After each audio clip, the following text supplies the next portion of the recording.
guys, welcome back to my channel for another video. If you're new here, welcome. So happy you stopped by to check out today's video. I want to thank The Good and the Beautiful for partnering with me on today's video, which I'm really excited to share with you guys.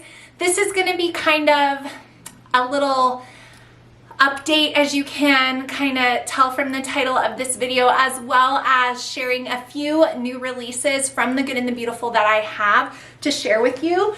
I have the kindergarten books, Pet Pals, so sweet, and then I have the newest Science for Little Hands and Little Hearts. This one is Wind and Waves, and you guys really gave me a lot of great feedback on the video that I did talking about preschool and my nephew. So I have decided that I am going to share with you guys resources from The Good and the Beautiful that I would use in my homeschool if I had younger kids, that my sister-in-law will be using in her homeschool with my nephew, and maybe I'll step in here or there as she needs.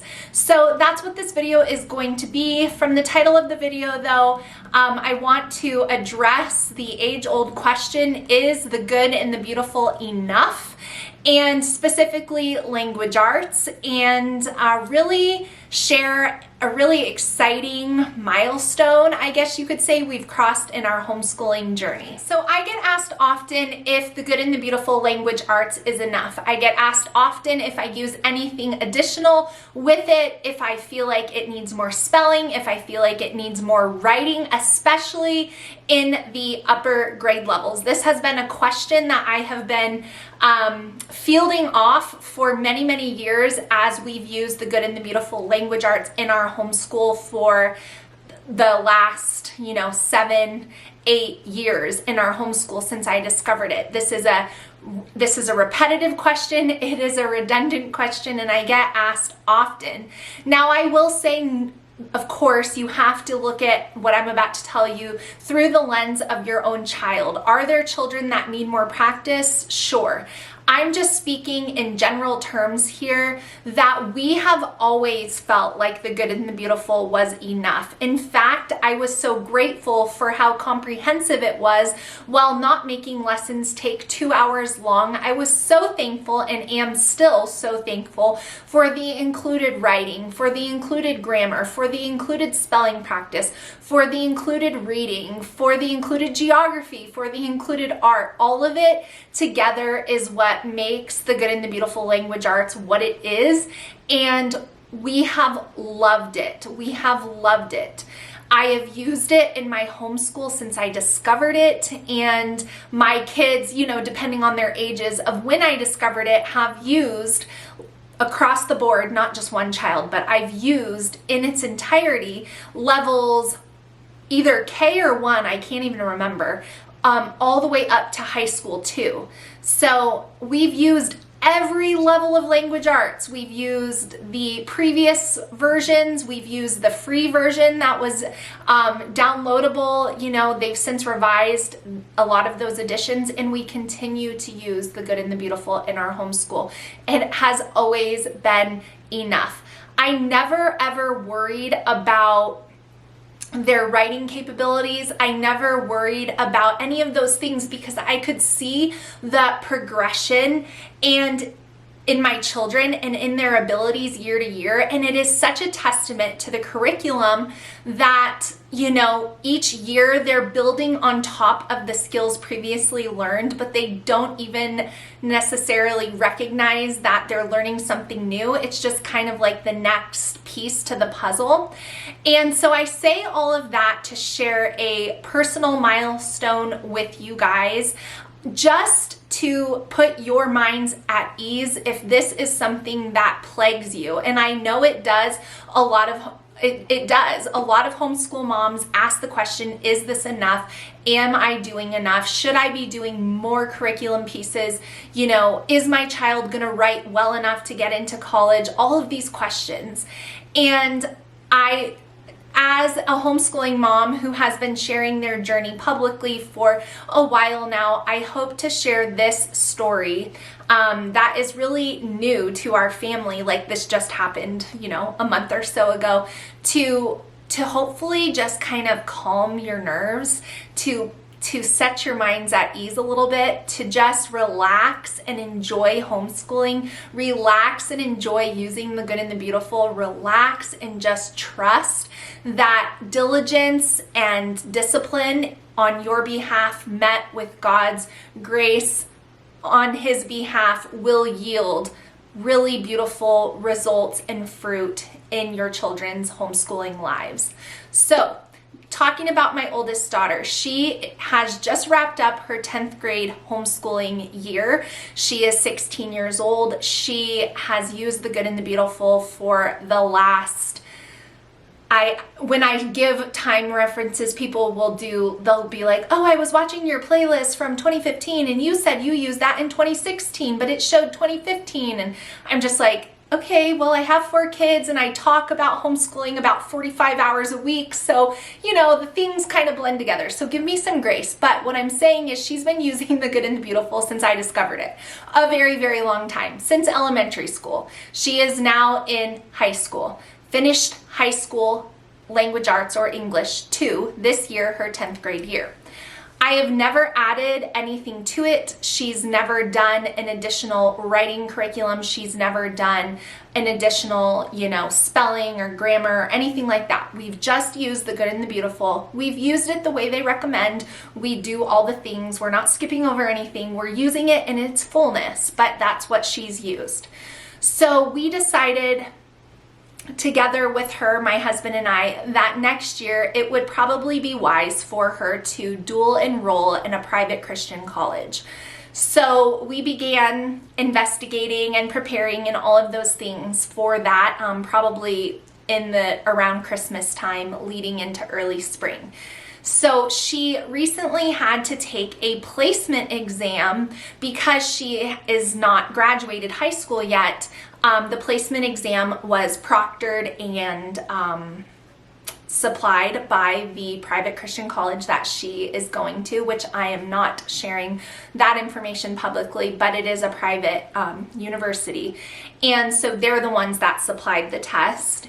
And she had to take the English placement exam to see if she could begin the English 105 course, which would be the English class for an incoming freshman into college. Now, keep in mind, my daughter just finished the 10th grade and she's only 16. So she finished 10th grade, she is 16. This is the English class that you would take if you were a graduated senior from any other, school, and this would be the class that you would move into at that point, unless you somehow took that, but speaking in a general term, this is the class that you would go to. It is not a remedial class. It is the freshman level English class for, an incoming freshman into college. And that's where she wanted to start. So we took the placement exam and she said aloud herself, wow, Jenny Phillips, the good and the beautiful, has really prepared me very well for this. And she felt very confident. She knew the answers. There were questions on this exam that were almost like they were taken directly off of the good and the beautiful's pages. I mean, things that she's learned that I know for a fact I did not learn in my public educating time. And so she was just super grateful. So I'm so happy and proud and excited to share with you guys that she did pass that placement exam. You had to have a certain percentage score to be able to enroll in that course, and she was 10% above the score she needed to receive in order to do that. And that is after completing high school 2 from the good and the beautiful. So I'm so proud of her, and I share that story to simply tell you guys that the good and the beautiful is enough. It is enough. Your kids will excel in whatever they want to do as their high school years come to a close, whether it's going to college, whether it's going to a trade school, whether it's, getting a job. I mean, the things that they learn in these courses are so valuable, and it is enough. It is enough. You don't need to add to it. And again, speaking in general terms, it is all there for you. So I share that because it's a testament to the good and the beautiful. We have never tried to incorporate anything else in our homeschool. I have simply just known that my kids enjoyed using those courses. I've enjoyed teaching those courses, and I knew that that they were going to do really well. And so it's just nice to receive that confirmation in this way. And I hope that it, put your minds at ease. You do not have to spend 3 hours a day doing horribly long and boring writing assignments to prepare your child for college. The ones that are included in the language arts are enough. And if you have younger kids, just stick with the curriculum.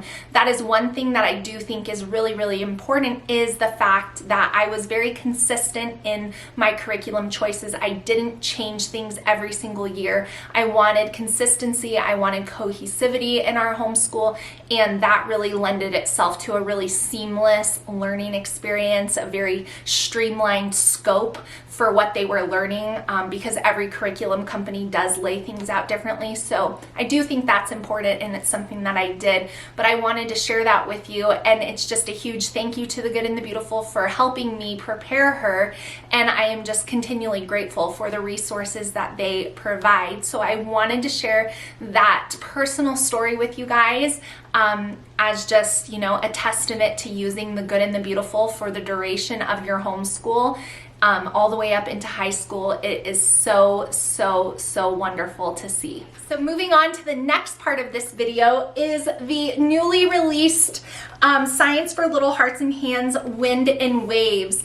So this is meant for your preschooler, I would say up until 2nd grade or so. It is absolutely precious. This is the parent guide over here, and this is the big book of science stories on wind and waves. It has beautiful colored illustrations all throughout the book, designed to captivate those little minds and their interests in understanding more scientifically about our world and weather, fun facts about rain and snow. It is so, so fun, and the perfect beginning to teaching science in your homeschool. The parent guide is also very wonderful because it has the lessons laid out for you, just like you're gonna see in the science units for older kids. So it really, prepares you to start teaching. It has experiments included if you want to do them. It has the same list of everything you're going to need in the course included, and it's very easy to follow and user friendly. So I cannot recommend the Science for Little Hearts and Hands. It is absolutely adorable.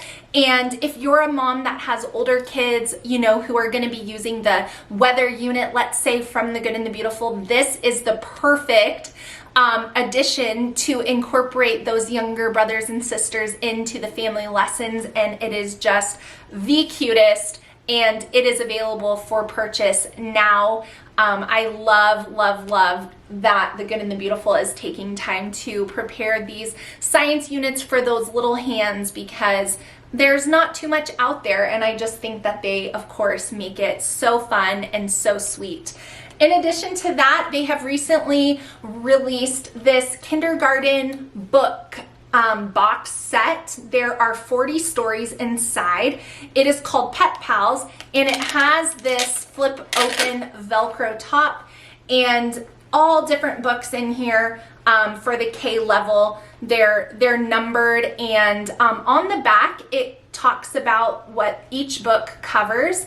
So on the back, it says that it covers the concepts from Reading Booster A, card 16. It has 1 and 2 letter words, CVC words, sight words group 1, and then it tells you the words that they are practicing. So it's very simple, but really cute pictures, and the perfect thing to get your child reading. I wish they would have had these when I was teaching my kids how to read, but they are so darn cute. So these are meant to, obviously you could use them on their own, or these are another option for you to add to your child's kindergarten curriculum if they're wanting to practice reading a little bit more. And even beyond kindergarten, if you have a child that is slower to begin reading, these are great for building confidence because they're simple. They can remember them, and really it just gets them excited when they're able to open it up and begin reading it. So I was always a huge fan of allowing my children to read books that may have been a little below where they were, just for building that confidence in those early years. So I will have both of these new releases linked down below for you guys so you can find them easily. I really recommend both. They are absolutely precious, but we wouldn't expect anything else from the Good and the Beautiful. And the last thing I want to touch on is the fact that now when you come to my channel and you're on Grace and Grit, you will see at the bottom of the main page of my YouTube channel that I have all 3 of the Good and the Beautiful's YouTube channels linked there for you guys. Have you been watching and enjoying Jenny Phillips' videos lately about homeschooling? I absolutely loved the one that she just put out called You Can, and I think it'll be a great encouragement to you if you haven't watched it yet. So you can click from my channel and head right over to the Good and the Beautiful, make it nice and easy for you guys. So I wanted to let you know that that is down below. Also, they've been working so hard on uploading songs and all kinds of really awesome kid content on the Good and the Beautiful YouTube channel for kids. So make sure you guys go and subscribe. It's on my channel as well. You can just find it. Click right over and make sure you're subscribed so you don't miss anything. It's the perfect thing to turn on during morning basket with littles, during lunchtime if it's getting crazy, or you just want your kids to be hearing really helpful songs and not just, listening to Baby Shark for the 500th time. So thank you guys so much for watching. I hope you enjoyed this little The Good and the Beautiful update, as well as an exciting announcement that I just wanted to share with you guys as a bit of encouragement, and I hope that it calms hearts, calms minds, and hopefully helps ease a little bit of doubt that we all experience from time to time. Please give this video a thumbs up before you go. It's a free way to support my channel, and I really appreciate it, and I will see you guys again really soon. Bye.